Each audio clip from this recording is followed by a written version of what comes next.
Hello বন্ধুরা, সবাই কেমন আছো? আশা করছি সবাই খুব ভালো আছো। আর আমি তো খুবই ভালো আছি। Welcome back to my channel. আজ তোমাদের জন্য নিয়ে চলে এসেছি একটা অন্যরকম রেসিপি। নয়, এটা হলো মাখা।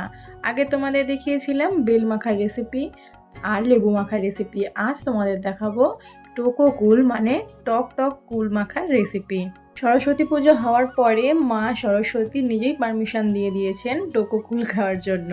তো সেই জন্য কুলগুলো ভালো করে পরিষ্কার জলে ধুয়ে নিয়েছি। তোমাদের কাছে যদি ছোট হামানদিস্তা থাকে তাহলে সেখানে থেতো করে নিতে পারো। আমার কাছে ছিল না, সেই জন্য আমি শিলনোড়া ব্যবহার করলাম এগুলো ভালো করে একটু থেতো করে নেওয়ার জন্য। আমি এখানে বেশি কিন্তু থেতো করব না, মানে বেশি ভেঙে দেব না, অল্প সামান্য একটু ভেঙে ভেঙে তুলে নেব। কারণ বেশি ভেঙে দিলে এই কুল খেতে একদমই ভালো লাগবে না।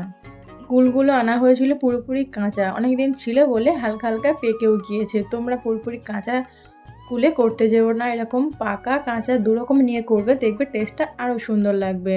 তো এখানে আমার সব কুলগুলো একটু একটু করে ভেঙে নেওয়া হয়ে গিয়েছে। চলো এবার মাখাটা করা যাক।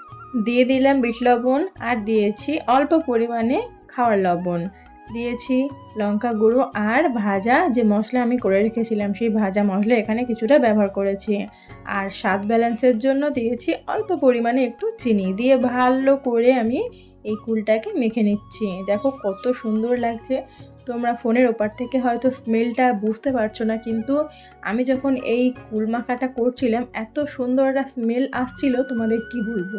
চলো আমাদের এখানে কুল মাখা পুরোপুরি ডান হয়ে গিয়েছে। এবার খেয়ে দেখা যাক যে কেমন হয়েছে কুল মাখাটা।